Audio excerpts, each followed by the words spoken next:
नमस्कार। एसटिभी च्याटमा यहाँलाई हार्दिक स्वागत छ। म प्रकाश गिरी।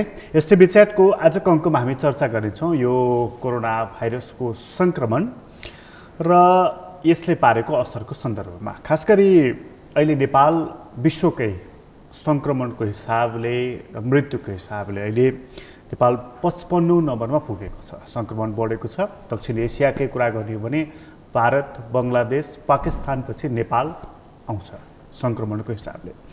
अहिले सङ्क्रमणको दर पनि बढिरहेको छ र मृत्युको दर पनि बढिरहेको छ। सँगै निको भएर घर फर्किएका मानिसहरूको सङ्ख्या त वातवाती बढिरहेको छ। यसले निकै ठुलो राहत पनि दिइरहेको छ कि हामी कहाँ कोरोनाको सङ्क्रमण पनि छ र निको हुने मानिसहरूको सङ्ख्या पनि बढिरहेको छ। यो सन्दर्भमा सरकारले निषेधाज्ञा खुकुलो गरेको छ, जोर कि बिजोर प्रणाली लागू गरेको छ, बजार पसलहरूलाई पनि खुल्ला गरेको छ। तर सामाजिक दूरीहरू कायम गर्नु, सचेत रहनु, यो सन्देशलाई पनि उसले कायमै राखेको छ। यो बेलामा जब कोरोनाको सङ्क्रमण बढेको छ, मृत्युको सङ्ख्या पनि बढेको छ, हिजोको जस्तो लक्षणविहीनहरूभन्दा लक्षणसहितका बिरामीहरू पनि देखिन थालेका छन् भन्देखि यो लकडाउन खुकुलो गर्दाखेरि के असर पर्न सक्छ होला, यसले अस्पतालमा चाप कति बढाउँछ होला र त्यो अस्पतालमा अहोरात्र खटिरहेका चिकित्सकहरू के सोचिरहेका छन् यस सन्दर्भमा। आजको अङ्कमा हामी यस विषयमा बढी केन्द्रित हुनेछौँ र आज हामीसँग कुराकानीको लागि स्टुडियोमा हुनुहुन्छ डाक्टर रविन्द्र भट्ट प्रधानाङ्ग। उहाँ नाक कान घाँटी रोगको विशेषज्ञ हुनुहुन्छ। त्रिभुवन विश्वविद्यालय टिचिङ हस्पिटल भनेर जसलाई भनिन्छ त्यहाँ सहप्राध्यापकको रूपमा पनि हुनुहुन्छ र त्यहाँको कोरोना टिमको एउटा महत्त्वपूर्ण सदस्य पनि हुनुहुन्छ। डाक्टर साहबलाई स्वागत छ।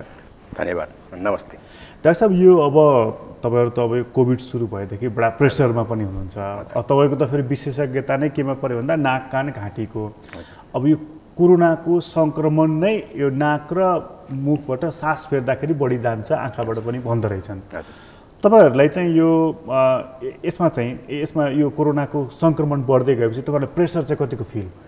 सुरुमा यो सङ्क्रमण सुरु हुनुभन्दा अगाडि यो धेरै सुरुमा एउटा दुईवटा केस सुरु हुँदाखेरि नै हामीलाई चाहिँ प्रेसर पडिसकेको थियो। त्यस बेला चाहिँ के थियो भने इटालीको न्युजहरू आइरहेको, युरोपतिरको न्युजहरू आइरहेको कारणले गर्दाखेरि एकदमै प्रेसर, त्यहाँको न्युज सुनेपछि हामीलाई यतिसम्म डर लाग्ने थियो कि अब चाहिँ उपचारै छोडिदिउँ, यो चाहिँ अब पेसै छोडिदिउँ जस्तो चाहिँ डरसम्म पनि लागेको थियो। अब पछि हुँदै गएपछि हामीलाई चाहिँ अब कन्फिडेन्स लेभल पनि बढ्दै गयो। त्यसपछि हामीले उपचार गर्ने तरिकामा पनि परिवर्तन गर्न थाल्यौँ, बिरामी जाँच गर्ने तरिका। अब चाहिँ कन्फिडेन्स लेभल यति बढ्यो कि कोरोनाकै पेसेन्ट आए पनि हामी चाहिँ आफूलाई सङ्क्रमण नहुने तरिकाले चाहिँ हामी उपचार गर्न सक्छौँ भन्ने कुरामा पुगेका छौँ। सुरुमा चाहिँ एक किसिमको प्रेसर एकदम डर। त्यो चाहिँ जस्तो अब त्यो प्रेसर फिल भयो पछाडि चाहिँ त्यो के गर्दै गर्दै उपचार गर्दै अनि कोरोनाको बारेमा पनि जानकारी लिँदै जाँदाखेरि चाहिँ अभ्यस्त भएको कि तपाईँहरूलाई चाहिँ इक्विप्ड बनाइएको, जस्तो पिपी, मास्क, ग्लोभ्स यस्तो चिजहरूले पनि इक्विप्ड बनाएको हुनाले मलाई केही पनि हुँदैन भनेर बडा भित्रदेखि एउटा हुन्छ नि हिम्मत बनाउने आत्मविश्वास। हजुर, त्यो दुवै हो, दुइटै कुरा हो। सुरुमा चाहिँ अब पिपीको एकदमै अभाव भएको कारणले गर्दाखेरि एउटा मास्क पनि एभाइलेबल नहुने, अब फेस सिल्ड पनि एभाइलेबल नहुने। फेस सिल्डको लागि पनि हामीले आफैले बनाएर त्यो जुन ट्रान्सपेरेन्ट सिटहरू हुन्छ त्यो ट्रान्सपेरेन्ट आफैले बनाएर त्यो युज गर्ने, त्यस्तो गरेर अब त्यसपछि पिपीको नहुँदाखेरि हामीले प्लास्टिकको आफ्नै गाउन लाएर प्लास्टिक बेरेर हामीले इमर्जेन्सी पेसेन्टहरू हेरेको जुन सुरुको स्टेज छ त्योबाट चाहिँ अहिले आएर चाहिँ हामीले चाहिँ फुल फेजमा पिपी चाहिँ एभाइलेबल सजिलैसँग छ। जस्तै चाहिँ अब हामी अहिले त्रिवेशी सिंह अस्पतालमा बिरामी हेर्दाखेरि चाहिँ फुल पिपी भन्नाले त्यो ह्याजब्यान्ड सुट लाउनु पर्दैन। एउटा चाहिँ रेनकोट स्टाइलको जुन यो मेटेरियलको चाहिँ हाम्रो चाहिँ गाउन हुन्छ, त्यो गाउनले पुरै तल कभर हुन्छ, हातमा ग्लोभ्स भएकै हुन्छ र N95 मास्क प्रयोग भएकै हुन्छ र त्यसपछि फेस सिल्ड सबैलाई एभाइलेबल पाएकै छ। त्यो हिसाबले चाहिँ हामीले आफूलाई सुरक्षित पनि महसुस गर्न सकेका छौँ। दोस्रो कुरा चाहिँ अघि तपाईँले भन्नुभएको जस्तै गरी हामीलाई यो कुरामा धेरै कुरा जानकारी गर्दै जाँदाखेरि अब कसरी सर्छ, के गर्दाखेरि सर्दैन, के गर्दाखेरि सर्छ, यो सरिसकेपछि चाहिँ हामीले के कुरा गर्नुपर्छ, रेस्ट के गर्नुपर्छ, खानेकुरामा कतातिर ध्यान दिनुपर्छ, ट्रिटमेन्टहरू कहाँ के कस्तो ट्रिटमेन्ट एभाइलेबल छ, सबै कुराले गर्दाखेरि चाहिँ झन् यसमा चाहिँ हामीलाई आत्मबल बढेको हो। दुईटै कुरा तपाईँले जुन भन्नु दुईटै कुरा नै। अब आज त के भयो भने हामी सबैलाई एक किसिमको अनुभव भइसक्यो। अब त कोभिडको पेसेन्ट पनि कस्तो हुँदो रहेछ, बिरामी कस्ता हुँदो रहेछन् पनि थाहा पाइयो, कसरी डिल गर्नु पर्दो रहेछ भन्ने थाहा पाइयो। अब यो शिक्षण अस्पतालमा नि डाक्टर साहब, शिक्षण अस्पतालमा चाहिँ कोभिडको प्रेसर कतिको छ? कोभिडको प्रेसर भयो। अब हामीले यो लकडाउन सुरु भएको चैत 11 गते जुन लकडाउन सुरु भयो त्यस बेलादेखि नै हामीले चाहिँ फुल फेजमा चाहिँ अब कोभिडको पेसेन्ट आयो भने यसरी म्यानेज गर्नुपर्छ है भनेर चाहिँ एउटा प्रोटोकल बनाएको थियौँ। जसरी अब सुरुमा हामीले यो टिचिङ हस्पिटलको जुन बिल्डिङ छ त्यो मेन बिल्डिङभन्दा सेपरेट बिल्डिङ, त्यहाँ बिल्डिङहरू थुप्रै छन्। जस्तै मनमोहनको बिल्डिङ छ, पेरियाट्रिकको बिल्डिङ छ, ओपिडीको बिल्डिङ छुट्टै छ, हाम्रो गणेशमान नाक कान घाँटी विभागको बिल्डिङ छुट्टै छ। गणेशमान नाक कान घाँटीको बिल्डिङमा चाहिँ हाम्रो अर्थोपेडिक्स र इएनटीको फुल फेजमा सर्भिस चलिरहेको थियो। त्यो सर्भिसलाई अब त्योभन्दा पनि इएनटी र यो अर्थोपेडिक्सको जुन सर्भिस भन्दा पनि अहिलेलाई चाहिँ कोरोना सबभन्दा ठुलो रूप लिँदैछ। त्यसकारण चाहिँ त्यो लाई अस्थायी व्यवस्था अर्को मेन बिल्डिङमा गरेर त्यसपछि चाहिँ गणेशमान सिंह बिल्डिङ चाहिँ फुल भवन नै हामीले चाहिँ कोरोनाको लागि चाहिँ तयारी अवस्थामा राख्यौँ। त्यसमा चाहिँ के छ भनेदेखि कोरोनासँग शङ्का लागेको बिरामीहरू छ भनेदेखि र त्यसमा कोरोना पोजिटिभ आएको केसहरूलाई अपरेसन गर्नु पर्यो भने 2टा अपरेसन थिएटर तयारी अवस्थामा। त्यसपछि कोरोना सस्पेक्ट भएको केसहरूलाई चाहिँ इमर्जेन्सी नै छुट्टै, कोभिड ER भनेर छुट्टै 15 बेडको ER तयारी अवस्थामा। त्यसपछि भर्ना गर्नु पर्यो भनेदेखि हामी चाहिँ 29 बेडको बेड सबै तयारी अवस्थामा। र त्यसपछि स्टाफको म्यानेजमेन्ट पनि त्यहाँ अब स्टाफ चाहिँ अब 1 हप्ता फुल ड्युटी गर्ने, कोही सिस्टर नर्सिङ स्टाफहरू हुनुहुन्छ, कोही एटेन्डेन्ट स्विपर या एटेन्डेन्टहरू हुनुहुन्छ र डक्टरहरू पनि जुन अब जस्तै क्रिटिकल केयर, मेडिसिन, ENT अनि यो जुन 24 आवर सर्भिस चाहिन्छ उहाँलाई 1 विककै त्यहाँ ड्युटीमा लगाइदिएर त्यसपछि 1 विक पछि क्वारेन्टाइन राख्ने, त्यसपछि घर जाने सबै व्यवस्था मिलाएर पहिलेदेखि नै प्री प्लान भएर बसेको थियौँ। भनेको कोभिडको सन्दर्भमा उपचार गर्ने जो डक्टरहरू स्टाफहरू जो छ त्यो चाहिँ फुल डेडिकेटेड फुल डेडिकेटेड हुन्छ। त्यो छ नि डाक्टर साहब, जस्तो त्यो फुल डेडिकेटेड छ भनिरहँदाखेरि जस्तो चाहिँ अहिले कोभिडको सन्दर्भमा पुरा उपचार गरिरहेको, परीक्षण गरिरहेको त टेकु हस्पिटल छ। हजुर। तर एकछिन यसो तुलना गर्ने हो भने टेकुको हस्पिटलको डक्टरहरू स्टाफहरू चाहिँ त्यहाँ सङ्क्रमित भएको भेटिँदैन। तर टिचिङमा भेटियो, वीरमा भेटियो, गङ्गालालमा भेटियो, अरू प्राइभेट हस्पिटलहरूमा त थुप्रै भेटिए। मतलब यो के रहेछ कारण कि त्यहाँ जहाँ बढी चाहिँ सङ्क्रमण हुन्छ होला भन्ने अनुमान थियो हामीहरूको, त्यहाँ नहुने, जहाँ हुँदैन होला त्यहाँ त कोभिडको उपचारै हुँदैन, किन सङ्क्रमित हुन्थ्यो होला भन्ने ठाउँमा चाहिँ बढ्दा सङ्क्रमित हुने, मतलब यसको कारण के हो? यसमा चाहिँ म एकदमै प्रश्न पार्न चाहन्छु कि जो मान्छे अलिकति बढी स्टाफ होस् या कोही पनि जो अलि बढी सचेत छन् तिनीहरूलाई डेफिनेटली कम हुन्छ। जस्तै टेकु हस्पिटल चाहिँ डेडिकेटली कोभिड भनेपछि उहाँहरूले चाहिँ सुरुदेखि इनिसियसली लिनुपर्ने जति पूर्वाधारहरू जस्तै PPE को कुरादेखि लिएर आफूले अपनाउनु पर्ने जति कुराहरू छन् सबै स्ट्रिक्टली फलो गर्यो, ओभर कन्सियस भए, चाहिने भन्दा बढी प्रिकसन लियो। त्यसकारण त्यो तर यही कुरा चाहिँ म तपाईँलाई के भन्न चाहन्छु भने हाम्रो त्रिवी शिक्षण अस्पतालमा पनि हामीले कोभिडको लागि भनेर छुट्टै बनाएको जुन बिल्डिङको कुरा गरेका थियौँ, जुन अब अलमोस्ट 50 बेडको, त्यो बेडमा हामीले गत 6 महिना चैत 11 गतिदेखि सुरु गरेकोमा त्यत्रो स्टाफहरूले हामीले त्यत्रो बिरामीलाई उपचार गरेर पठाइसक्यौँ। तर पनि त्यो ठाउँमा हामीले डेडिकेटेडली जुन स्टाफलाई राखेका छौँ कोही पनि सङ्क्रमण भएको छैन। यो कुरा एउटा एकजना स्टाफ नर्स सङ्क्रमित हुनुभएको छ, त्यो बाहेक कुनै पनि त्यत्रो 6 महिनाको दौरानमा हामीले जति उपचार गऱ्यौँ त्यहाँ एउटा पनि सङ्क्रमण भएको छैन। भनेको टिचिङमै सङ्क्रमित भएको भनेको डक्टर नर्सहरू चाहिँ अर्को डिपार्टमेन्ट अर्को जुन नन कोभिड ब्लक छ, जस्तै नन कोभिड ब्लकमा चाहिँ अब के हुन्छ त भनेदेखि त्यहाँ चाहिँ अब PPE-लाई पनि त्यति केयरलेस गरिन्छ खास भन्ने, एक हिसाबले केयरलेसै मान्नुपर्छ। अब यहाँ कोभिडको पेसेन्ट हुँदैन, यो चाहिँ नन कोभिड पेसेन्ट हो, यसबाट चाहिँ हामीलाई PPE यो सर्दैन र यसको लागि खास PPE को पनि त्यति जरुरत छैन भन्ने जुन हेल्थ चेकराइ गरिन्छ त्यहाँबाट हुन्छ। जस्तै त्रिवी शिक्षण अस्पतालमा स्टाफहरूको सङ्क्रमणको कुरा गर्ने हो भने अब एउटा पेसेन्ट आयो खुट्टा भाँचेको त अब कोभिड भने कुनै निधारमा लेख्या हुँदैन, कुनै सिम्टम पनि थिएन, त्यो अब खुट्टामा भाँचेकाले भर्ना गर्नु पर्यो, भर्ना गरिसकेपछि उसको खुट्टा तान्ने गर्ने अरू त्यसपछि प्रोसेस गर्दै गऱ्यो, अरू अपरेसनको लागि प्लान गऱ्यौँ। त्यो त्यति बेलासम्म हामी 5-7 दिन हस्पिटलमा राखिसकेका थियौँ। त्यो भइसकेपछि अब अपरेसन गर्नलाई चाहिँ PCR टेस्ट गर्नुपर्छ पर्दैन भन्ने पहिले धेरै विवादहरू भएको थियो। पछि चाहिँ अपरेसन गर्न अगाडि PCR टेस्ट गर्नैपर्छ भन्ने कुरा यो एउटा एक्जाम्पलले पनि हामीलाई चाहिँ प्रुभ गरेको छ। त्यसपछि हामीले PCR टेस्ट गऱ्यौँ, त्यो बिरामीको PCR टेस्ट गर्दाखेरि पोजिटिभ आइदियो। उहाँको पोजिटिभ केस आइसकेपछि अब त्यो पेसेन्टलाई चाहिँ अब हामीले चाहिँ नन कोभिड वार्डमा राख्नु भएन, अब यसलाई चाहिँ हामी कोभिड वार्डमा सिफ्ट गऱ्यौँ। तर त्यो बेलासम्म 5-7 दिनसम्म बसिसकेपछि त्यो बिरामीसँग प्राइमेरी कन्ट्याक्टमा आएका सम्पूर्ण स्टाफहरूलाई हामीले चेक गऱ्यौँ। त्यहाँबाट सुरु भयो हाम्रो। त्यसकारण हाम्रो चाहिँ कुरा के हो भनेदेखि अब जतिजना बिरामी आउँछन् जति नन कोभिडै बिरामी भए पनि त्यसलाई चाहिँ हामीले एज अ कोभिड सस्पेक्टको रूपमा ट्रिट गर्यो भनेदेखि प्रिकसन लियो भनेदेखि यो इन्फेक्सनको रेट डेफिनेटली घटाउन सक्छ। जस्तो तपाईँको कुराले त यो कुरा के भन्यो भन्दा डिमान्ड के गर्यो भन्दाखेरि जस्तो चाहिँ अहिले चाहिँ गभर्मेन्टले भनेको छ नि जस्तो कतिपय मानिसहरूले विज्ञहरूले चाहिँ डेडिकेटेड हस्पिटलहरू दिउँ है, तोकिएर फलानु ठाउँमा चाहिँ कोभिडको उपचार हुन्छ र अरू ठाउँमा चाहिँ नर्मल रोगहरूको उपचार हुन्छ भनेर डेडिकेटेड हस्पिटलहरू दिउँ है भनेर जुन कुरा भनिएको थियो। तर पछि अहिले सरकारले के भन्यो कि सबै हस्पिटल नै कोभिड हस्पिटल हो, सबै हस्पिटलले नै त्यसको उपचार गर्ने भन्यो। त्योभन्दा अगाडि के भन्यो भने हरेक हस्पिटलमा 20% चाहिँ सिटहरू सुरक्षित गरेर कोभिडको लागि भन्यो। भनेको मतलब चाहिँ हामीलाई त त्यसमा त डेडिकेटेड हस्पिटलै चाहिने रहेछ नि त त्यसमा। डेफिनेटली यो कुरा चाहिँ अब विज्ञ र नीति बनाउने जो महानुभावहरू हुनुहुन्छ उहाँलाई चाहिँ हामी फेरि पनि त्यही सल्लाह दिन्छौँ। एक्सपर्टहरूको ओपिनियन नै त्यही छ, यसको लागि सेपरेट डेडिकेटेड हस्पिटल नै चाहिन्छ। र अब टिचिङ हस्पिटलको सन्दर्भमा अब त्यसको छुट्टा छुट्टै बिल्डिङ छ, उसको संरचनाले भ्यायो र उसले चाहिँ छुट्टै कोभिडको बिल्डिङलाई छुट्टै गर्यो, नन कोभिडलाई छुट्टै गर्न सक्छ भनौँ न, होइन। तर सबैको संरचना त्यस्तो हुँदैन। संरचनाले नदिएको ठाउँ जस्तै वीर हस्पिटलमा अस्ति कोभिड बनाउने भनेपछि कति विवाद भयो। त्यहाँ कति अब टोयलेट युज गर्ने, कोभिड र नन कोभिडले एउटै टोयलेट युज गर्नेदेखि लिएर डक्टर नहुने कुरादेखि लिएर त्यहाँको संरचनाको कुरामा कति विवाद भयो, होइन। त्यसकारण अब सरकारले चाहिँ अब नयाँ अनुसार चाहिँ अब जनमैत्रीलाई चाहिँ अब कोभिड डेडिकेटेड हस्पिटल बनाउने भनेर जुन कुरा दिने त्यो चाहिँ राम्रो कुरा हो। त्यस्तै गरी अरू कुनै स्पेसिफिक हस्पिटललाई कोभिड डेडिकेटेडै गरेर चलायो भनेदेखि हामीलाई चाहिँ धेरै कुरामा फाइदा हुन्छ। एक त इन्फेक्सनको रेटै घट्छ। तपाईँले इक्जाम्पल दिनुभयो टिकु हस्पिटलको, डेडिकेटेड हस्पिटल हो तर पनि इन्फेक्सन रेट छैन स्टाफहरूलाई, किन? डेडिकेटेड एक्स्ट्रा प्रिकसन सबै कुरा लिएको छ। त्यहाँ कस्तो बिरामी जान्छ, कोभिड पोजिटिभ भइसकेपछि जान्छ। हाम्रो पनि त्यहाँ टिचिङ हस्पिटलमा अब इमर्जेन्सीको स्टाफहरू चाहिँ सङ्क्रमण भयो, किनभनेदेखि सिधै इमर्जेन्सीमा आयो, कोभिड हो होइन थाहा छैन।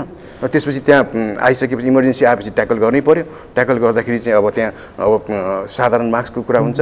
त्यसपछि मास्क लगाए पनि अब घरिघरि हाम्रो मुखमा छोइराख्ने, नाक छोइराख्ने, नाक कोट्याउने बानी छ। मास्क घरिघरि तान्ने, घरिघरि माथि तान्ने यो बानी छ। फेरि अर्को कुरा चाहिँ हामीलाई कोभिड भएको छैन भन्ने कुरा जुन भित्रदेखि चाहिँ एउटा हामीलाई कोभिड हुँदैन भनेको जुन यो रङ भित्रदेखि इन्थुजियाजम छ नि हाम्रो जुन एकदमै कन्फिडेन्स हो, त्यो लेभलले चाहिँ झनै हामीलाई पनि प्रब्लम गरेको छ, होइन। हामी अब तपाईँ र मसँगै बसेको छ भने तपाईँलाई कोभिड छैन भनेर मलाई कन्फिडेन्स साथ भन्न मिल्दैन।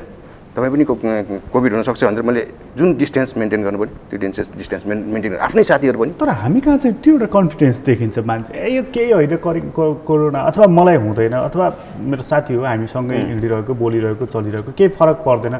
हामी कहाँ त्यो एउटा विश्वासको लेभल जुन बढी छ नि त यसको। जस्तो अब तपाईँ त यो कोभिड टिमकै पनि मेम्बर हुनुभयो। अर्को प्लस तपाईँको के भन्दाखेरि ENT स्पेसलिस्ट हुनुभयो तपाईँ। अब यो कोभिड सर्ने भने पनि यो श्वास प्रश्वास माध्यमबाटै सर्छ भनिएको छ, होइन। नाकबाट, मुखबाट अथवा आँखाबाट भनिएको छ, बढी सर्नै सक्छ। तपाईँहरूको चाहिँ अनुभवले के भन्छ कि यो विश्वासको मात्राले नै काम गर्छ यसलाई कि होइन, त्यो चाहिँ बेग्लै कुरा हो, सर्ने बेग्लै कुरा हो? होइन, सर्न सक्छ, यो जोसुकैलाई पनि सर्न सक्छ। म ENT डक्टर हो, मलाई सर्दैन भन्ने कुरा हुँदैन। म एकदम सिनियर मोस्ट हो, म एकदम सुप्रिम पावरको मान्छे हो, म ऊ हुन्छ, मलाई सर्दैन भन्ने कुरा हुँदैन। जोसुकैलाई पनि सर्न सक्छ, होइन। अब सर्ने माध्यम भनेको इन्ट्री पोइन्टै यही हो। हाम्रो अगाडिको जुन 3टा आँखाको 2टा, नाकको 2टा फाल, मुख, यो 5वटा। अब छिर्ने कसरी? सँगै बसेर अब अर्को मान्छेले पनि मास्क लगाएन, आफूले पनि मास्क लगाइएन। त्यसपछिको जुन बोल्दाखेरिको कुराहरू एरोसोल जुन जेनेरेट हुन्छ त्यो चाहिँ आँखामा पनि पर्न सक्छ, नाकबाट सास लिँदाखेरि जान सक्छ, मुखमा पनि बोल्दाखेरि मुखमा पनि जान सक्छ। एउटा कुरा।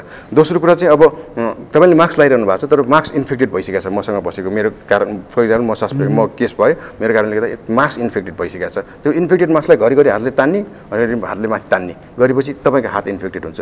विदाउट हात क्लिनिङ, अब हात साबुन पानीले हात धुएको छैन, सेनिटाइज गरेको छैन, त्यही हातले चाहिँ अब कोटाइदिने, नाक कोटाइदिने, मुखमा केही कुरा खाइदिने, बिस्कुट छ भने बिस्कुट खाइदिने, या नजिकको के छ भने त्यो खाइदिने, र त्यसपछि इन्फेक्सन चाहिँ इन्ट्री हुन्छ। इन्ट्री हुने त्यही हो। त्यसकारण हामीले चाहिँ ENT को OPDहरूको केसहरूमा पनि पेसेन्ट आइसकेपछि त्यो पोजिटिभ हो नेगेटिभ हो कोरोना पेसेन्ट हो होइन थाहा हुँदैन। हामीले घाँटी हेर्नै पर्छ। घाँटी दुख्यो भनेर आउँछ, घाँटी नै नहेरिकन दबाई देख्न मिल्दैन। नाकमा के प्रब्लम भनेर नाक बन्द भयो, नाकै नहेरिकन त्यतिकै दबाई लेख्न मिल्दैन। सुरुको स्टेजमा हामीलाई डर भएको कारणले चाहिँ यो सिम्टोमेटिक ट्रिटमेन्ट भनेर के समस्या भएको छ त्यसको आधारमा यो औषधि खानुहोस् कस्तो हुन्छ हेर्नुहोस् भनेर पहिले भनिन्थ्यो। तर अहिले चाहिँ हामी चाहिँ कन्फिडेन्सका साथ अब पेसेन्ट आउने बित्तिकै उसलाई मास्क लगाएरै भित्र छिराउँछौँ। हामी पनि फुल अघि भनेको जस्तै पिपी सेटमा रेडी भएर बसेका हुन्छौँ। त्यसपछि उसको एक्जामिनेसन गर्दाखेरि चाहिँ मुख खोलेर गरेर गरेर हेर्दाखेरि पनि त्यो जति एरोसोलहरू आउँछ सबै त्यो हाम्रो फेस सिल हुन्छ। फेस सिल भन्दा भित्र आउँदैन त्यसको चाहिँ हामी सेफ छौँ भन्ने कुरा हिसाब हुन्छ। यो जुन कोरोनाको उपचार गर्दा नि डाक्टर साहब, जस्तो चाहिँ मान्नुहोस् अब तपाईँ चाहिँ नाक कान घाँटी रोगको विशेषज्ञ भएको मान्छेले जस्तो कसैलाई भन्यो कि मलाई यहाँ दुख्छ भनेर तपाईँलाई आयो भने कि त उसको यो मुख गरेर गरिकन हेर्नै पर्यो, नहेरिकन त सुकै छैन। त्यो गर्दा त उसले सास लिन्छ पनि सास फाल्छ पनि होइन, किनभने कन्सटेन्टली बस्न त सक्दैन, एकदम कन्सटेन्ट त बस्नु सक्दैन। भन्दाखेरि त्यो बेलामा चाहिँ जस्तो डाक्टर स्वयं पनि सङ्क्रमित हुन सक्ने खतरा बढी हुन्छ नि एकदमै। तर तपाईँ फेरि कोभिडको बिरामी त उपचार गरिराख्नु भएको छैन, एउटा नर्मल पेसेन्टको उपचार गरिराख्नु भएको छ भने त्यहाँनिर चाहिँ डाक्टर स्वयं पनि जोगिने अथवा डाक्टर मार्फत चाहिँ बिरामी पनि त सङ्क्रमित हुने खतरा हुन्छ नि त, त्यो कसरी सम्भव हुन्छ त्यो? अब फर्स्ट सुरुमा हाम्रो टिचिङ हस्पिटलको हिस्ट्री हेर्ने हो भने फर्स्ट कोरोना पेसेन्ट जुन टिचिङमा इन्ट्री भयो त्यो नाक कान घाँटीकै बिरामी थियो। तपाईँलाई याद छ कि छैन? बच्चा जुन कपिलवस्तुबाट आएको थियो। अब उसलाई सास फेर्न गाह्रो भएको थियो। सास फेर्न गाह्रो मतलब उसको चाहिँ आवाज सास फेर्ने नली जुन हुन्छ, जुन ल्यारिङ्स आवाज निस्किने सास फेर्ने नली त्यहाँ मासु पलाएको, त्यसको चाहिँ उपचार भनेको अपरेसन, इमिडिएट अपरेसन गर्नुपर्ने हो। उहाँ आउनुभएको कपिलवस्तुबाट। त्यति बेला कपिलवस्तुलाई चाहिँ हटस्पट भन्दै भर्खरै धेरै केसहरू देख्न थालेको। त्यो कारणले चाहिँ विदाउट पिसिआर हामीले सर्जरी नगर्ने भनेपछि त्यहाँ डिटेक्ट भएको। त्यसपछि डिटेक्ट भइसकेपछि अब हामीले त बिरामी आएपछि ओपिडीमा हेरेकै हौँ, हजुरले भने जस्तै गरी भित्र गरेर हेरेकै हौँ। त्यसपछि इन्डोस्कोपी गरेकै हौँ। उता इन्डोस्कोपी यो डायग्नोसिस नै हुँदैन, इन्डोस्कोपी गरेर हेरेपछि त्यसपछि बल्ल यो भने थाहा पाएको होइन। तर त्यति बेलासम्म चाहिँ हामीले यो गणेशमान बिल्डिङबाट हाम्रो टेम्पोररी सिफ्ट भएको ओपिडीमा हामीले के व्यवस्था गरिसकेका छौँ भने पेसेन्ट्स र डक्टर बिचमा चाहिँ एउटा चाहिँ पार्टिसन छ, ग्लास पार्टिसन छ। गरेर हेर्दा ओर्दाखेरि अनि त्यसपछि हाम्रो हात छिराउन मिल्ने छुट्टै पाल छ, त्यहाँबाट छिराएर हेर्दाखेरि कोही पनि सङ्क्रमण हुने चान्सै हुँदैन, एउटा कुरा। र दोस्रो कुरा चाहिँ त्यहाँ इन्डोस्कोपी गर्दाखेरि झन् अर्को रिस्क हुन्छ। कतिपय सुरुको दिनहरूमा त इन्डोस्कोपी नै भएन होइन, तर त्यो पेसेन्टलाई चाहिँ हामीले इन्डोस्कोपी नगर्न डायग्नोस गर्न नसक्ने कारण त्यसमा हामीले इन्डोस्कोपी गऱ्यौँ। तर इन्डोस्कोपी गर्दाखेरि पनि अघि मैले भने जस्तै गरी फुल प्रोटेक्सन उसले डेफिनेटली त्यहाँबाट आउँछ, त्यहाँबाट एरोसोल जेनेरेट हुन्छ। इन्डोस्कोप गर्दाखेरि झन् नाकबाट छिराउँदाखेरि त्यसबाट चाहिँ हाछु आउने, त्यस्तो आउने, बढी सास फेर्ने, डेफिनेटली त्यो एरोसोल आउँछ र भाइरस बाहिर आउँछ। हामीलाई सङ्क्रमण हुने चान्स एकदमै बढी छ। त्यही हिसाबले इएनटीको डक्टरहरू चाहिँ अलिक बढी रिस्कमै हुन्छ भनेर मलाई चाहिँ कति केसहरू मैले सुनिरहेको छु कि हस्पिटलमा गइसकेपछि चाहिँ बिरामी सङ्क्रमित भयो, त्योभन्दा पहिला कोभिड थिएन, तर त्यहाँबाट फर्कदा चाहिँ कोभिड भयो भनेर कयौँ केसहरू सुनिरहेको छु क्या मैले। अब यसमा चाहिँ के छ भने अब हस्पिटल जाँदाखेरि थियो थिएन भन्ने कुरा चाहिँ प्रुफ के छ, ऊ चाहिँ एसिम्टोमेटिक अवस्था पनि हुनसक्छ। हस्पिटल गयो, किन गयो? कुनै कारणवश आफूलाई चेकअप गराउनै गयो। जुन कुरा चाहिँ पहिले कोरोनाको चाहिँ अलिकति अगाडिको लक्षण आउनुभन्दा अगाडिको सिम्टम थियो र पछाडि आएपछि सिम्टम देखियो कि त्यो पनि हुनसक्छ एउटा। दोस्रो, हस्पिटलभित्रै गएर पनि कोही हस्पिटलकै स्टाफहरूबाट पनि सङ्क्रमण भएको हुनसक्छ। त्यस कारणले हामी चिकित्सक भइसकेपछि चिकित्सकलाई मात्र सर्छ भनेर हामीले प्रिकसन लिएको होइन, चिकित्सकबाट पनि बिरामीलाई नसरोस् भनेर हामीले प्रिकसन लिएको हौँ। यहाँनिर डाक्टर साहब जस्तो यो कोभिडको कुरा गर्दा यो आफैमा चाहिँ कति डेन्जर चाहिँ भाइरस हो अथवा यो कति डरलाग्दो खतरनाक भन्छ नि रोग हो त यो? अब भाइरस यो आफैमा रोग होइन यो। और कोरोना त अब पहिलेदेखि नै भएको सबैलाई थाहा भइसक्यो, मिडिया सबैलाई सबै जनमानसलाई पनि थाहा भइसक्यो कोरोना एक साधारण भाइरस हो भन्ने कुरा। अब यो कोभिड-19 भाइरसको जुन कुराहरू आइरहेको छ यसको लागि किन डेन्जर मानिन्छ त भनेदेखि यसको चाहिँ उपचार प्रुफ भइसकेको छैन, भ्याक्सिन आइसकेको छैन। त्यो कारणले मात्र यसलाई डेन्जर मान्ने। पछि भ्याक्सिन आइसकेपछि यो त अहिलेको साधारण रुगाखोकी जस्तो भइसकेको हुन्छ। त्यस कारण कोरोना आफैमा त्यो डेन्जर होइन कि अब यस्तो भाइरस धेरै छन् तर यसको चाहिँ ट्रिटमेन्ट गर्ने मेन एजेन्ट यो पत्ता नलाइसकेको र भ्याक्सिन एभाइलेबल नभइसकेको कारणले गर्दाखेरि हो। र अर्को कुरा चाहिँ यसले चाहिँ सर्टेन पर्सेन्ट मान्छेहरूमा चाहिँ सिभियर फर्म अफ अब लङ डिजिज, त्यो एक्युट रेस्पिरेटरी डिजिज भन्छौँ, डिस्ट्रेस सिन्ड्रोम भन्छ, एक्युट रेस्पिरेटरी डिस्ट्रेस सिन्ड्रोम भन्छ, एआरडिएस जाने चान्स अलिकति हाई भएको, जसले गर्दाखेरि चाहिँ मान्छेलाई चाहिँ अक्सिजनको कमी भएर मान्छेहरू चाहिँ अब सास फेर्न गाह्रो भएर त्यो चाहिँ एक्सपायर हुनेसम्म चान्स हुने कारणले जस्तो चाहिँ यसले अलिक बढी असर गरेको भनेको चाहिँ यो मृगौला सुगरको रोगीलाई, मृगौलाको रोगीलाई, मुटुको रोगीलाई बढी यसले असर गरेको देखिरहेको छ। त्यसलाई यसो भन्दा मिल्दैन? जस्तो चाहिँ कोभिड त भयो, त्यो भाइरसले उसलाई अट्याक गर्यो, तर उसको मूल रोग भनेको त कि सुगरको हो कि हार्टको हो कि चाहिँ तपाईँको चाहिँ फोक्सोको हो कि चाहिँ तपाईँको मृगौलाको हो होइन भन्दाखेरि हामीले कोभिड छ छैन भनेर यतातर्फ दिमाग लगाइराख्नुभन्दा उसलाई सिधै मृगौलाको अथवा फोक्सोको अथवा चाहिँ सुगरको अथवा चाहिँ मृगौलाको ट्रिटमेन्ट गऱ्यो भनेदेखि त कोभिड त आफै भागिहाल्छ। होइन त्यस्तो होइन, त्यो चाहिँ बिल्कुलै रङ थिङ्किङ हो। त्यसमा चाहिँ अब त्यो जुन भाइरस छ त्यो भाइरस चाहिँ स्पेसिफिकली हाम्रो रेस्पिरेटरी ट्र्याक्टमा भएको सेलहरूलाई नै एट्याक गर्ने भाइरस हो। यसले चाहिँ किडनीलाई एट्याक गर्ने, उसलाई अब इन्सुलिन निकाल्ने, त्यो जुन यो प्यानक्रियास एन्क्रियासको लागि मुटुको लागि असर गर्ने भाइरस होइन यो। यसको स्पेसिफिकली चाहिँ रेस्पिरेटरी सेलहरूलाई नै एट्याक गर्छ यसले। अरू पनि भाइरसहरू छन्, जस्तै राइनो भाइरस भन्ने छ जसले चाहिँ नाकको त्यो रुगा लगाउने भाइरसहरूमध्ये एउटा रेस्पिरेटरी सिन्सिसियल भाइरसहरू छन्। त्यस्तो भाइरसहरू थुप्रै छन्, जस्तै पहिलेकै सार्स भाइरसहरूको कुराहरू छन्। स्पेसिफिकली त्यो लङ्स टिस्यु रेस्पिरेटरी सेलहरूलाई नै इफेक्ट गर्छ। तर हजुरले जुन भन्नुभयो नि यो मुटुको रोग, सुगरको रोग, तिनीहरूको रोगको लागि चाहिँ किन गर्छ भने त्यसको लागि त्यसले एट्याक गरेको होइन। त्यो मान्छेहरू सुगर भएको मान्छेहरू, मुटुको बिरामीहरू, क्रोनिक रूपमा औषधि खानुपर्ने मान्छेहरू, मृगौलाको रोगीहरू, तिनीहरू भनेको चाहिँ इम्युनो कम्प्रोमाइज पेसेन्टहरू हुन्।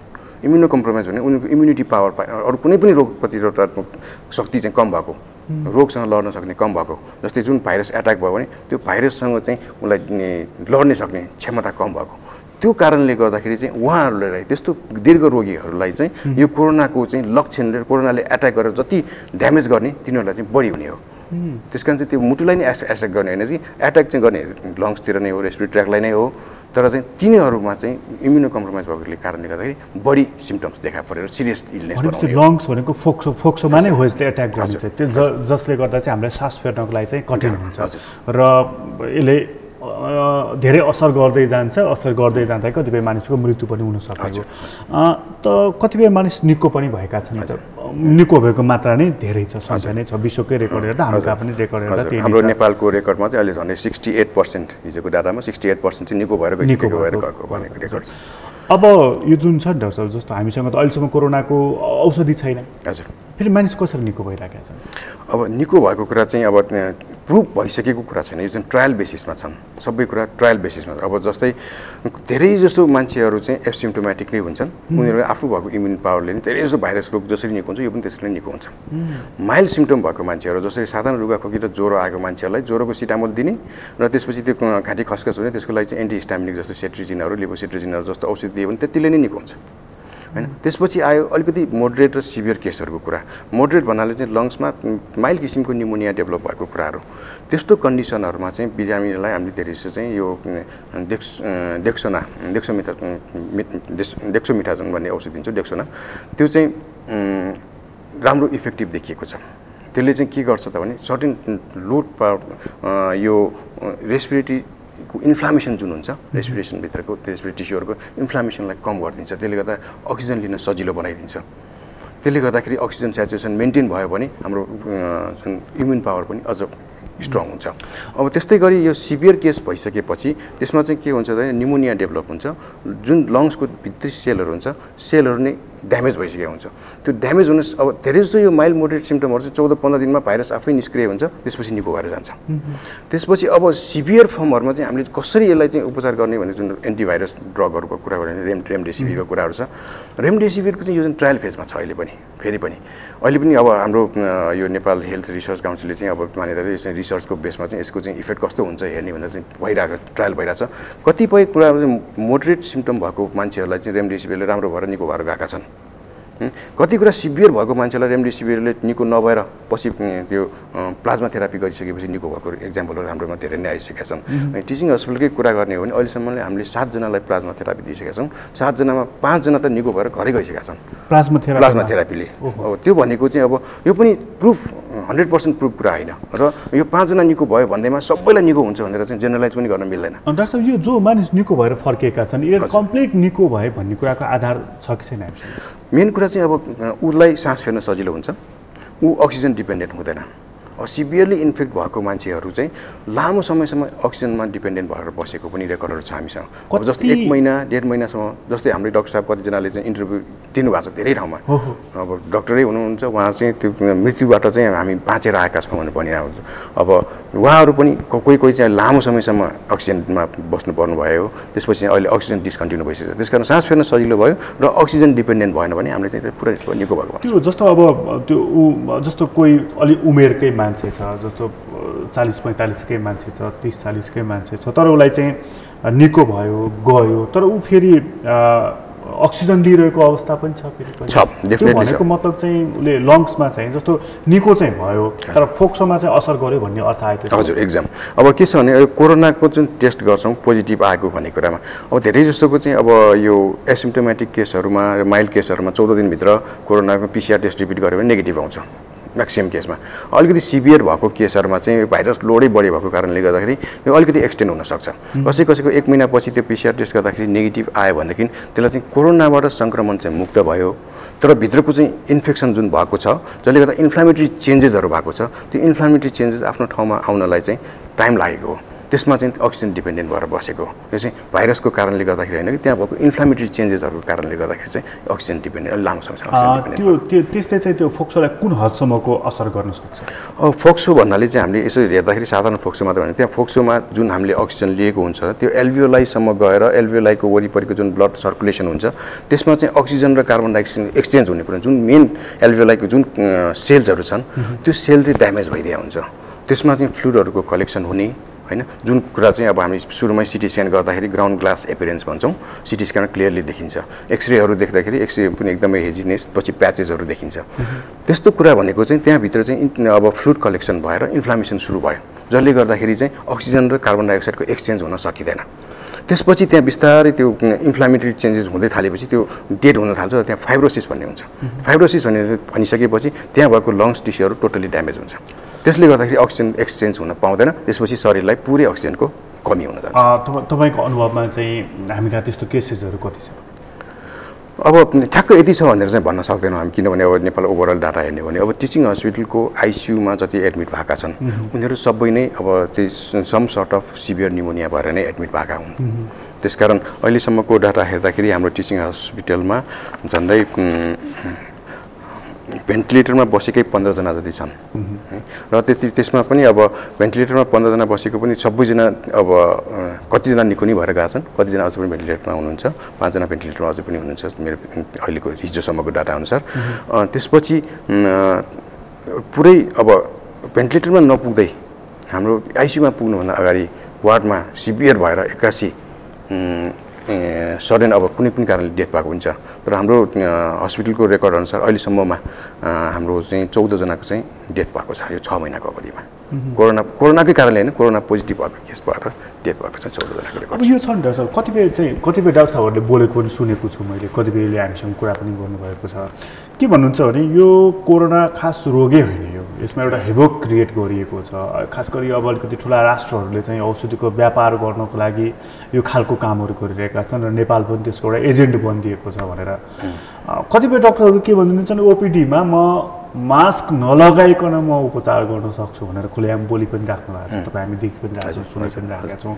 भने मतलब चाहिँ हामीले यो कोभिड जति हामीले जो ठुलो चाहिँ जति ठुलो मानिरहेका छौँ वास्तवमा त्यति ठुलो त होइन कि क्या हो? होइन, अब यो मैले अघि पनि भने यो सजिलैसँग सर्न सक्ने भएको कारणले र सर्टेन पर्सेन्टमा चाहिँ यसले सिभियर फर्म गर्न सक्ने भएरले यसलाई हामीले ओभर कन्सियसली हेरे हौँ होइन। अब सर्दै नसर्ने म मास्कै बिना म ओपिडी चलाएर बसेको छु भन्ने जुन कुरा छन्, अब हाम्रो नेपालकै आँकडा हेर्ने भने जम्मा अहिले 50,000 जति इन्फेक्टेड छन् होइन। 50,000मा लगभग 60% 68% निको भइसकेका छन् भन्ने भने हाम्रो इन्फेक्टेड रेट त कमै छन्, त्यही 12-15 हजार छ। अब म ओपिडीमा बसेँ, मैले त्यो 12-15 हजारभन्दा बाहेक अरू कति होला, ल मानौँ 85,000 होला, त्यो 50,000 जना मेरो ओपिडीमा नआएको पनि त हुनसक्छ। 3 करोड जनसङ्ख्यामा थोरै मात्र आएको हुनसक्छ, उहाँ नपर्नु भएको हुनसक्छ एउटा कुरा। दोस्रो कुरा जो एसिम्टोमेटिक भएर आइरहनु भएको छ उनीहरूले चाहिँ त्यो कन्टाजियस अलिकति कन्टामिनेसन गर्ने या कन्टाजियस कम हुन्छ, त्यसले गर्दा इन्फेक्सन सार्न सक्ने क्षमता अलिकति कम हुन्छ, त्यो कारणले पनि नसरेको पनि हुनसक्छ। त्यसो भए के त्यो जो डक्टरहरू चाहिँ यो रोग होइन, यो डराउनु पर्दैन, म मास्क नलगाइ पनि ओपिडीमा काम गर्न सक्छु भनेर जो भनिरहेको उहाँहरूको ओभर कन्फिडेन्स हो कि अथवा यस्तै ओभर कन्फिडेन्सले पछि बिगार गर्न सक्छ। जुन पहिले अहिलेको जुन इन्टरभ्यूहरूमा तपाईँले हेर्नु भएको छ, जो डाक्टर साहब पहिले चाहिँ त्यस्तै गरी ओभर कन्फिडेन्स भएर ट्रिट गरिरहनु भएको मान्छे नै आइसियुमा खडा परेर मृत्यु भएर जोगिएर आएको भनेर इन्टरभ्यू दिएर नि रहनु भएको छ। हैन। त्यसकारण आफूलाई परेपछि थाहा हुन्छ यो कुरा र यदि ओभर कन्फिडेन्स हुन्छ कोरोना सर्दैन भन्ने कुरा छ भने हाम्रो आइसियुमा उहाँ जो डाक्टर साहब त्यस्तो भन्नुहुन्छ त्यो डाक्टरलाई चाहिँ हाम्रो आइसियुमा ल 1 हप्ता ड्युटी गर्नुहोस् अनि त्यसपछि हामीलाई वर्क गाइडेन्स भन्न चाहन्छु। भनेपछि यो ओभर कन्फिडेन्स यो ओभर कन्फिडेन्सले हामीलाई बिगार्छ भएको छ। तर अहिले पछिल्लो हाम्रो केसहरू हेर्ने हो भनेदेखि सङ्क्रमणको सङ्ख्या पनि बढिरहेको छ, दर पनि बढिरहेको छ, मृत्युको दर पनि बढिरहेको छ। अब काठमाडौँ उपत्यकाकै कुरा गर्ने हो भने यहाँको त झन् जहिले पनि यो 2 हप्ता यतादेखि 300 400 300 400 भइरहेको छ, त्योभन्दा घटि नै राखेको छैन। भन्दाखेरि चाहिँ यो जहाँ चाहिँ जनसङ्ख्या अलि बढी छ, जनघनत्व बढी छ, घरहरू टाँसिएर बसेका छन्, खुला ठाउँहरूको ठाउँ कमी छ, त्यो ठाउँमा चाहिँ अलिक बढी नै रिस्क हुन्छ यसको। यो डेफिनेटली अहिलेसम्म जति हामीले यो भौतिक डिस्टेन्स भौतिक दूरी कायम गर्ने कुरा गरेको छ सबै कुरा यसकै कुरा त हो नि। तर फेरि यो केसहरू बढिरहेको छ, तर सरकारले के गरेको छ उपत्यकामा कि अब सवारी साधन पनि चलाउने, जोर बिजोर प्रणालीबाट बजार पसलहरू पनि खुला गर्ने, एक हिसाबले चाहिँ चलायमान बनाउने कुरा गरेको छ। यो त झन् फेरि अर्को अपोजिट कुरा भयो। यसमा चाहिँ तपाईँको चाहिँ यो इन्फेक्टिभ रेट बढी हुनु भनेको चाहिँ अब यो समुदायमा फैलिसक्यो। समुदायमा फैलिसकेपछि चाहिँ अब यो कसमा छ कसमा छैन थाहा छैन, त्यसले गर्दाखेरि झन् भयावह रूपमा चाहिँ यो सङ्क्रमण हुने चान्स छ। अब यो हामीले लकडाउन भनौँ या निषेधाज्ञा भनौँ जे कुरा गर्ने हो त्यो भनेको चाहिँ यो हामीले सर्ने जुन चेन हुन्छ त्यो चेनलाई ब्रेक गर्ने मात्रै हो। फर इक्जाम्पल अब एकजना मान्छे इन्फेक्टेड भयो र त्यसलाई 14 दिनसम्म उसलाई आइसोलेट गर्दाखेरि त्यो 14 दिनसम्म चाहिँ ऊ चाहिँ त्यसमा कुनै पनि अब नसरिकन आफै निको हुन्छ, त्यसपछि उसले कसैलाई सार्न पाएन। लकडाउन या निषेधाज्ञा भनेको त्यो हो। तर यसको चाहिँ पालना कति गरेको छ त जनताले? अब जनताले सरकारले नीति बनाइदिने, जनताले चाहिँ अब लकडाउन भनेपछि लुकी गएर पसलमा सबै भिडभाड गरेर किनिदिने, एक घन्टा खोल्दाखेरि सबै गएर झुमेर सबै किनिदिने, त्यस्तो गरेपछि लकडाउनको महत्त्व के हो त? अब सुरुको तपाईँले याद गर्नुभएको छ कि छैन, यो चैत 11 गते जुन लकडाउन घोषणा भयो त्यसपछि चैत 12 गते काठमाडौँको इन्भाइरोमेन्ट कस्तो शान्त र एकदम सफा देखिएको थियो, कोही पनि मान्छे बाहिर आउनु डराएको थियो। तर त्यसपछि मान्छेमा कन्फिडेन्स लेभल बढेर हो कि के हो, अहिलेको लकडाउनमा जस्ट गएको आजदेखि जुन लुज भयो लकडाउनको कुरा मोडालिटी पनि काठमाडौँमा, त्योभन्दा अगाडि पनि भिडभाडै थियो। त्यसकारण यो काठमाडौँमा तपाईँले अघि भनेको जस्तै गरी जति यो जनघनत्व बढी छ त्यसमा डेफिनेटली त्यो सर्ने चान्स, यो सङ्क्रमण हुने र यो स्प्रेड हुने चाहिँ चान्स एकदमै बढी हुन्छ। त्यसको लागि नै यसमा चाहिँ हामीले सबै आम जनताले चाहिँ यसमा अलिकति बढी प्रिकसन लिनैपर्छ, कन्सियस हुनैपर्छ मान्छेहरू।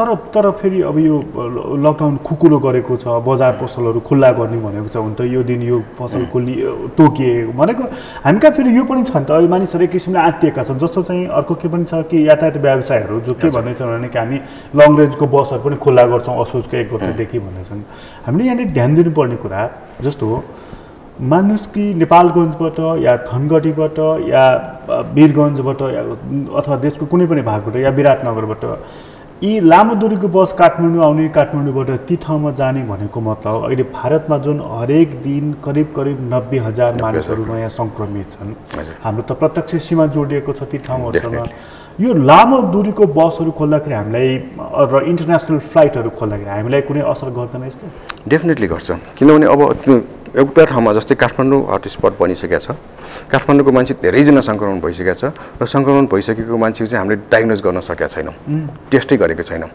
अब जस्तै आज एउटा मान्छे चाहिँ इन्फेक्टेड भइसकेको छ तर उसमा सिम्टम देखिया छैन, ऊ आज चाहिँ मलाई के पनि भएको छैन भनेर ऊ अर्को ठाउँमा गयो, फर इक्जाम्पल सुर्खेतै गयो। सुर्खेत गइसकेपछि उसको 5 दिन 7 दिनपछि उसलाई सिम्टम डेभलप हुन थाल्छ। त्यसपछि त्यहाँ उसले चाहिँ कतिजना कन्ट्याक्ट भइसक्यो हो, अब सबैजनासँग अब उसलाई आफूले के सोध्छ भनेदेखि मलाई के पनि भएको छैन, म चाहिँ कोरोना फ्री छु भनेर सोच्या हुन्छ। त्यो कोरोना फ्री भनेर सोचेर उसको मनमा त्यो छ, त्यसपछि उसले चाहिँ त्यहाँको सबैजनासँग घुलमिल गरेर नजिक बसेर पछि 5 दिन 7 दिनपछि उसलाई ज्वरो आउन थाल्छ। 7 दिन पछि ज्वरो आउन थालेपछि अनि त्यसपछि उसलाई शङ्का लाग्न थाल्छ। शङ्का लागिसकेपछि उसले चाहिँ टेस्ट गराउँदा त्यहाँ पोजिटिभ आइदिन्छ। त्यो पोजिटिभ आएपछि त्यहाँ जतिवटा समुदायहरू हुन्छन् ऊ जसको जति कन्ट्याक्टमा आएको हुन्छ ऊ सबैजना चाहिँ सङ्क्रमणको चान्स बढी भयो। त्यसपछि उनीहरूको टेस्ट प्राइमेरी कन्ट्याक्ट गर्दाखेरि त्यहाँ पनि बढी हुने डेफिनेटली यो चाहिँ यस किसिमको चाहिँ हुन्छ नै।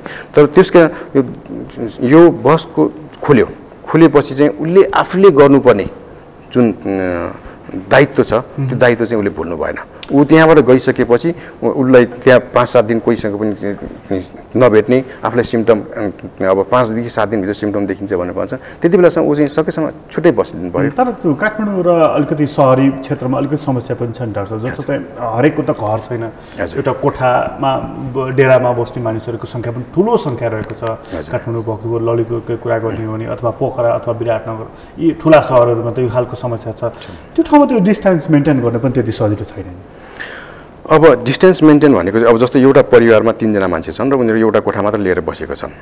त्यो एउटा कोठा लिएर बसेको छ भने त्यो 3 जनाले चाहिँ डिस्टेन्स मेन्टेन गर्नुपर्छ भनेको चाहिँ त्यो 3 जना चाहिँ एकदम सेपरेट भएर बस्नुपर्छ भन्ने कुरा चाहिँ होइन यसमा चाहिँ।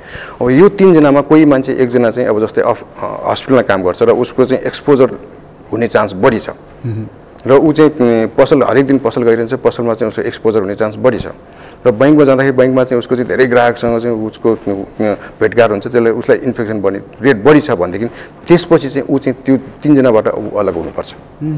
त्यो 3 जना चाहिँ सेपरेट 3टा बेडमा सुत्नुपर्छ भन्ने होइन, तर त्यो 3 जना चाहिँ सेफली एउटै रुममा एउटै घरमा बसी एउटै कोठामा बसिरहेछ भने 3 जना चाहिँ अरूसँग कन्ट्याक्ट भएन भने 3 जना सेफ हुन्छन्।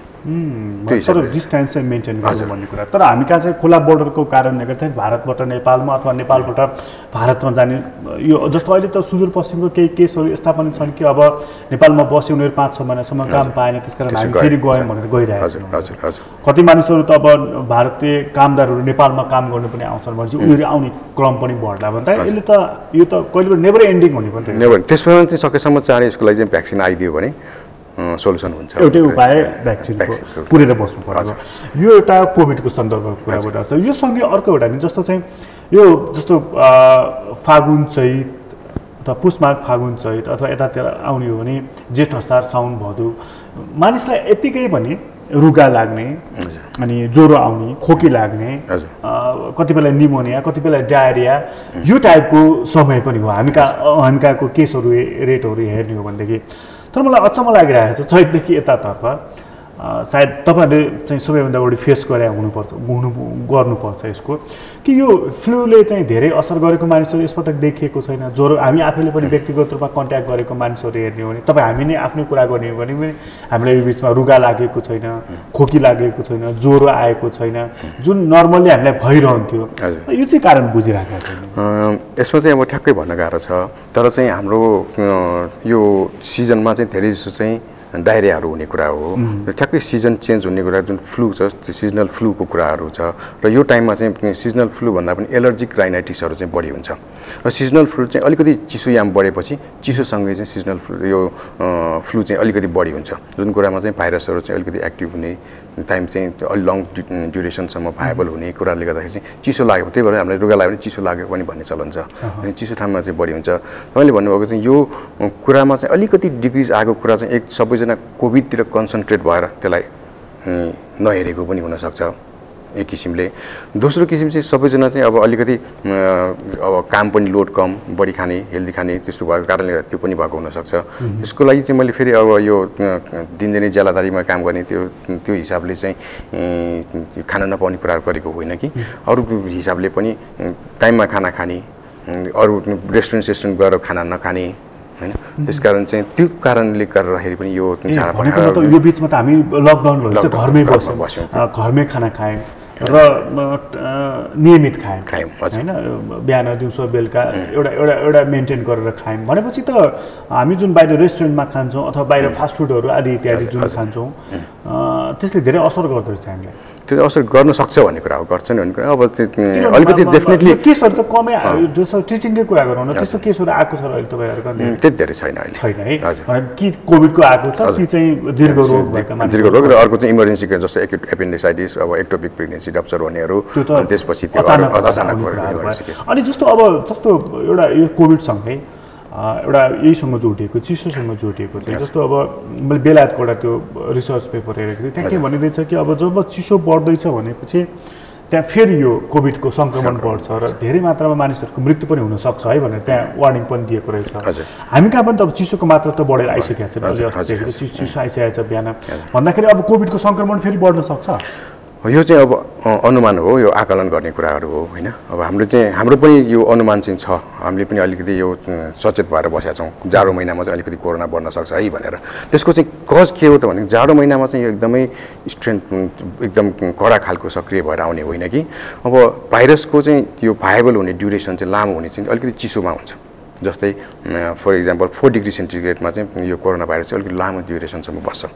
त्यो हिसाबले कोरोना भाइरस लामो समयसम्म भाइबल भएको कारणले गर्दा इन्फेक्सन बढी हुनसक्छ भन्ने एउटा तर्क त्यो छ। अर्को तर्क के छ भनेदेखि अब जाडो महिनामा चाहिँ यो हाम्रो सनरेज जति कडा यो गर्मी महिनामा हुन्छ सूर्यको किरण त्यो चाहिँ अलिकति कम पारिलो काम भनेर हामी खाममा बस्छौँ नि, जुन कुरामा चाहिँ युभी लाइटको चाहिँ त्यो कन्सन्ट्रेसन कम हुन्छ। अल्ट्राभायोलेट रेज पनि एउटा त्यस्तो रे हो जसले चाहिँ भाइरसहरूलाई चाहिँ किल गर्न सक्छ। त्यसकारण चाहिँ अर्को तर्क चाहिँ के छ भने जाडो महिनामा चाहिँ अल्ट्राभायोलेट रेजहरू कम भएको कारणले गर्दाखेरि चाहिँ भाइबलको चाहिँ डिस्ट्रक्सन कम हुन्छ भन्ने कुरा हो दोस्रो कुरा। तेस्रो कुरा चाहिँ के छ भने यसमा चाहिँ अब यो चिसो याममा रुगाखोकी बढी हुन्छ, अघि पनि भने सिजनल फ्लूहरूको हुने कुरा हुन्छ। त्यसमा चाहिँ अब यो फ्लू भइसकेपछि अब आज अरू फ्लूसँग यो डिटेक्ट यो सेपरेट गर्नलाई त्यति इन्भेस्टिगेसनहरू छैन। त्यसकारण अब यो फ्लू साधारण फ्लू लाग्ने पनि मलाई कोरोना नै लागेको हो कि भनेर टेस्ट बढी गरिन्छ। टेस्ट बढी गरेपछि डिटेक्सन पनि बढी हुनसक्छ। त्यो हिसाबले चाहिँ हामीले तर्क दिन सक्छौँ हैन। तर चाहिँ जाडो महिनामा चाहिँ यो सङ्क्रमण एकदमै बढ्छ त्यस्तो हुन्छ नै भन्ने कुरा चाहिँ अब यो जाडो आइसकेपछि थाहा हुन्छ हामीलाई। तर एउटा अनुमान चाहिँ बढ्न सक्छ भन्ने एउटा अनुमान चाहिँ छ।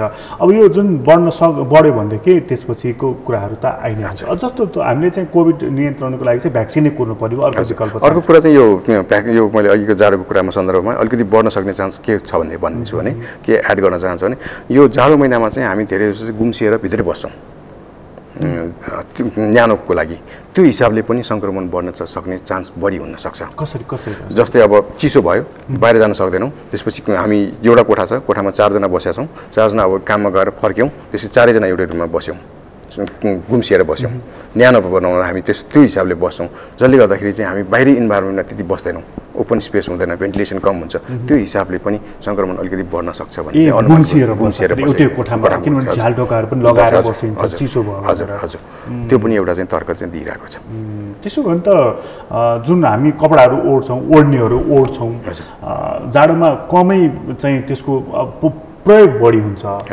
चिसोले गर्दाखेरि धुने चाहिँ अलिक छिटो धुइन्न। अब अर्को कुरा धुँदाखेरि पनि सुक्दैन नि त त्यो, त्यस कारण मान्छेले अलिक घाम लागेको दिन मात्रै धुन्छन्। हाम्रो अहिलेसम्मको ट्रेन्ड त्यही नै छ। भन्दाखेरि त कोही एकजना मान्छे इन्फेक्टेड भयो भने त त्यो उसको लुगा मार्फत फेरि अरू मान्छे सर्ने चान्स हुन्छ। त्यो चाहिँ अब भाइरस लोडको कुरा अघि पनि गरेँ मैले। अब इन्फेक्टेड भएर आयो, त्यसपछि चाहिँ उसले कुनै अब सिरक या कुनै पनि ओछ्यान सोछ्यान युज गर्यो, त्यो युज गर्दाखेरि त्यो ठाउँमा खोक्यो, उसले गर्यो, त्यसमा सबै भाइरसहरू जान्छ र त्यो चिसो भएको कारणले गर्दाखेरि त्यो भाइरस अलिकति लामो समयसम्म त्यहाँ भाइबल पनि हुने चान्स भयो र उसमा चाहिँ त्यही कपडाहरूबाट युज गर्दाखेरि चाहिँ अब नाकमुख छोप्दाखेरि त्यहाँबाट पनि सर्ने चान्सहरू चाहिँ हुन्छ। यो अहिले नि डाक्टर साहब जस्तो अहिले एउटा मान्छे कोही चाहिँ कोभिडबाट इफेक्टेड भयो भने उसलाई अहिले पनि हस्पिटल र बेड भेटाउनको लागि बडा मुस्किल छ। हरेक मान्छेले आफ्नो अनुभवहरू सेयर गरिरहेका छन्, सामाजिक सञ्जालमा देखिन्छ, मिडियामा पनि त्यो कुराहरू आइरहेका छन्। अब हामीले हस्पिटलमा यति बेड छ, उति बेड छ, सारा कुराहरू गरिरहेका छौँ, तर एउटा व्यक्तिलाई हस्पिटलसम्म पुग्नको लागि बडा कठिन छ कोभिडको बिरामी। बिल्कुल बिल्कुल। एउटा डक्टर स्वयं चाहिँ पेसेन्ट भयो भने चाहिँ उसलाई कतिको सजिलो अथवा अप्ठ्यारो हुन्छ नि? होइन, यसमा चाहिँ अब डक्टरलाई एउटा व्यवहार र अर्को साधारण जनतालाई एउटा व्यवहार गर्न मिल्दैन एज अ हामी डक्टरहरूले पाए पनि। तर डक्टर भएको कारणले गर्दा कन्ट्याक्ट हुन्छ, त्यो चाहिँ अर्को छुट्टै तर व्यवस्था चाहिँ के हुनुपर्छ भने यो सरकारकै नीतिमा चाहिँ सबैलाई समान हुनुपर्छ। अब त्रिविशेषण अस्पतालको मैले अघि पनि कुरा गरेँ, सुरुमा हामीले 5वटा बेडको आइसियू बनाएको थियौँ, अहिले 10 बेडको आइसियू भइसक्यो र 10 बेडको कोरोनाको लागि नै छुट्याएको 10 बेडको आइसियूमा 10वटा पेसेन्ट फुल छ र 10जना सिरियस छ भने त्यहाँ चिकित्सक नै बिरामी भएर आओस् या कोही मान्छे पनि सर्वसाधारण बिरामी भएर आओस्, त्यहाँ भएको सिरियस पेसेन्टलाई त ट्रान्सफर गर्न सकिँदैन। यसको लागि त अल्टरनेट व्यवस्था हुनैपर्छ। त्यसकारण जति यो इन्फेक्सन रेट बढ्दै गएको छ त्यही अनुसार चाहिँ त्यसको लागि चाहिँ हामी पूर्व तयारी हुनैपर्छ। भने यस्तै गरी हाम्रो त्रिविशेषण अस्पतालमा अहिलेको जुन अब सुरुमा हामीले चाहिँ यो गणेशमान सिंहको बिल्डिङ मात्र लिएर 50 बेडबाट सुरु गऱ्यौँ, तर अहिले चाहिँ हामीले इन्फेक्सन धेरै फैलिसकेपछि त्योभन्दा अगाडिको बर्थिङ सेन्टरको चाहिँ 22वटा बेड, त्यसपछि NX3 को सँगसँगै छन्, NX3 को 30वटा बेड गरेर हामीले 52वटा बेड अझ बढाइसक्यौँ।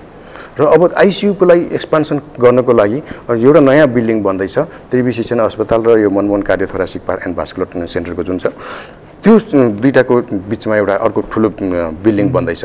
त्यो बिल्डिङ अलमोस्ट बाहिरको इन्फ्रास्ट्रक्चर तयार भइसकेको छ। हामी यो कोभिड सुरु भएदेखि नै त्यहाँ चाहिँ हामीले चाहिँ कोभिडको लागि डेडिकेटेड ठाउँ बनाउने भनेर लागिरहेको छौँ। त्यो ठाउँमा 40 देखि 50 बेडको आइसियु सहितको हामीले चाहिँ बनाउने भनेर प्लानमा छौँ। यो सकेसम्म चाँडै इम्प्लिमेन्ट भयो भने अहिलेको लागि सर्टेन पिरियडलाई चाहिँ यो समस्या तपाईँको अनुमानमा चाहिँ यो साल मात्रै कोभिडले बढी असर गर्ला कि अर्को सालसम्म जाला कि अथवा चाहिँ हामीले अब सधैँभरिको लागि नै यसको लागि तयार भएर बस्नुपर्ने हुन्छ? कोभिड भने त कति समय जान्छ के जान्छ त्यो भन्न सकिँदैन। यो चाहिँ लामो समय चाहिँ जाने हाम्रो अनुमान छ। झन्डै अब 1.5-2 वर्षको लागि तयारीमा अवस्थामा बस्नै पर्छ। त्यसकारण कुनै पनि ठाउँको चाहिँ जुन अब सर्भिसै ह्याम्पर गरेर कुनै पनि ठाउँलाई लिएर बस्नुभन्दा पनि छुट्टै नयाँ बनेको ठाउँमा चाहिँ त्यसको सर्भिस दिने र अरू तपाईँले भने जस्तै गरी डेडिकेटेड हस्पिटल जसको नै रूपमा जानुपर्छ। किनभने त्यो भ्याक्सिन कहिले आउँछ, त्यसपछि कन्ट्रोल कहिले हुन्छ, त्यो चाहिँ कसैलाई पनि थाहा नभएको कुरा हो। त्यसो अनि मान्छेको डे टु डे लाइफ चाहिँ के गर्ने? डे टु डे लाइफमा पनि अहिले चाहिँ अलिकति चाहिँ प्रिकसन लिनै पर्छ हामीले। अहिलेको कन्टेस्टमा डे टु डे जसरी भिडभाड हुने जुनसुकै क्रियाकलापहरू पनि हामीले बन्द गर्नुपर्छ।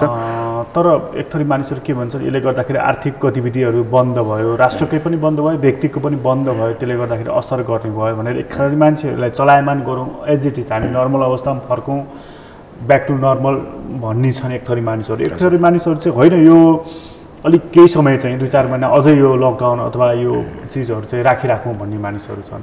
कोभिडलाई ख्याल गर्दाखेरि कुन उपयुक्त विकल्प? होइन, अब बिजनेस पर्सपेक्टबाट हेर्दाखेरि त्यो छुट्टै कुरा हुन्छ।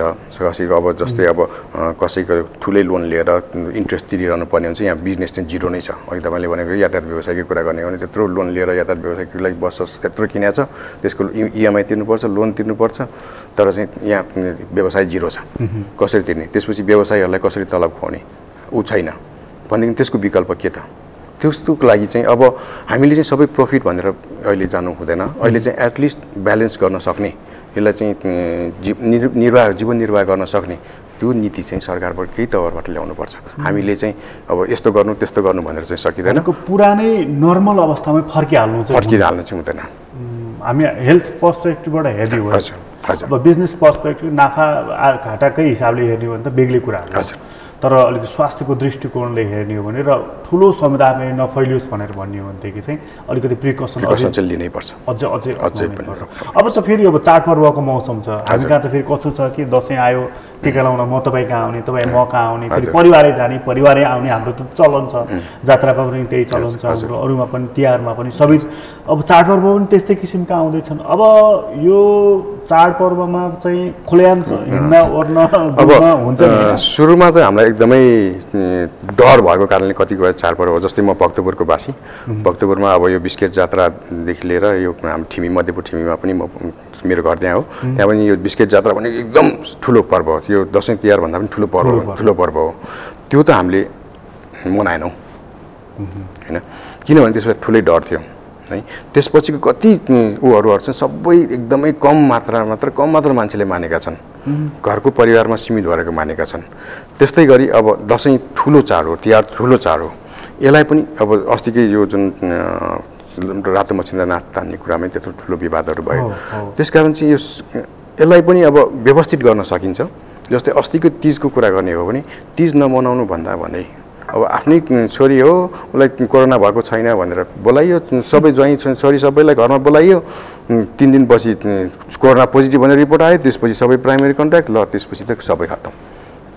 त्यसपछि सबैजना क्वारेन्टाइन बन्यो, अनावश्यक तनाव। त्यो हिसाबले चाहिँ हामीले चाहिँ प्रिकसन लिनैपर्छ। 1 वर्ष दसैँ तिहार नमनाएर केही फरक पर्दैन। हामी दसैँ तिहार नमनाउनु भन्यो भने केही पनि नगर्नु भन्ने होइन। साधारण पूजाआजा गर्नु। अब सबै होल परिवार गएर अर्को ठाउँमा गएर टिका लाउन जाँदा एउटा परिवारको एउटा इन्फेक्टेड छ भने सबै परिवारको आफ्नै परिवारकोलाई किन इन्फेक्टेड गराउने? त्यो एक किसिमको डर बाँकी हुँदै पनि, सम्भावना बाँकी हुँदै पनि हामी किन त्यस्तोतिर लाग्ने? त्यस कारण अलिकति यसमा चाहिँ प्रिकसन लियौँ। यो दसैँ तिहारसम्म पनि यस्तै यो सङ्क्रमण बढी नै रहने जस्तो देखिरहेको छ अहिलेको हेर्दाखेरि। त्यस कारण चाहिँ दसैँ भनेर तिहार भनेर चाहिँ यो सबै फेस्टिभल चाहिँ मनाउनै पर्छ भनेर चाहिँ हुँदैन। 1 वर्ष नमनाएर खास केही फरक पर्दैन। आफ्नो संयमित चाहिँ संयमित हुनैपर्छ। आफ्नो ज्यान भयो भने अर्को साल पनि मनाइन्छ नि। अहिले नै बिरामी भएर थाला पऱ्यो भने दसैँ पनि तिहार हुन्छ। एकजना एउटा परिवारको एउटा मान्छे मात्र बिरामी होस् त कस्तो तनाव हुन्छ, सामाजिक तनाव, त्यसपछि हस्पिटल खोज्ने तनाव त्यसपछि उपचार गराउने तनाव, औषधि खोज्ने तनाव, प्लाज्मा थेरापी गराउने प्लाज्मा खोज्ने तनाव सिरियस हुँदै गइसकेपछि त्यसपछि एउटा परिवारको एउटा सदस्य एकातिर हस्पिटलमा, अर्को मान्छे अर्को हस्पिटलमा, बाँकी घरमा आइसोलेसनमा बन्दी। हेर्नुहोस् त कस्तो हुन्छ। त्यो इमेजिन गर्ने हो भने यो सामाजिक हिसाबले पनि हामीले चाहिँ अलिकति यसलाई चाहिँ खासमा यो जसलाई पर्छ त्यसलाई मात्रै थाहा हुन्छ। अर्कोले बाहिर बसेर त गफे मात्रै गर्ने हुन्छ। त्यसकारण सकेसम्म त्यो सिचुएसनमा आफू आउन बचौँ। डाक्टर साहब तपाईँलाई धेरै धन्यवाद। हस् आदरणीय दर्शक तपाईँलाई पनि धन्यवाद। आज हामीले कुराकानी गऱ्यौँ डाक्टर रविन्द्र भक्त जानाङसँग र उहाँसँग हामीले खास गरी कोभिडको सङ्क्रमणको सन्दर्भमा मात्र होइन कि हाम्रो नियमित रोगहरू पनि छन्, नाक कान घाँटीको विशेषज्ञ हो उहाँ र त्यसले कस्ता असरहरू परिरहेका छन् र बिचमा भएका प्रभावहरूको बारेमा पनि हामीले कुराकानी गरेका थियौँ। अहिलेको लागि कार्यक्रम यति नै। एसटिभी च्याटबाट म प्रकाश गिरीलाई बिदा दिनुहोस्। सगरमाथा टेलिभिजन हेर्दै गर्नुहोला। नमस्कार।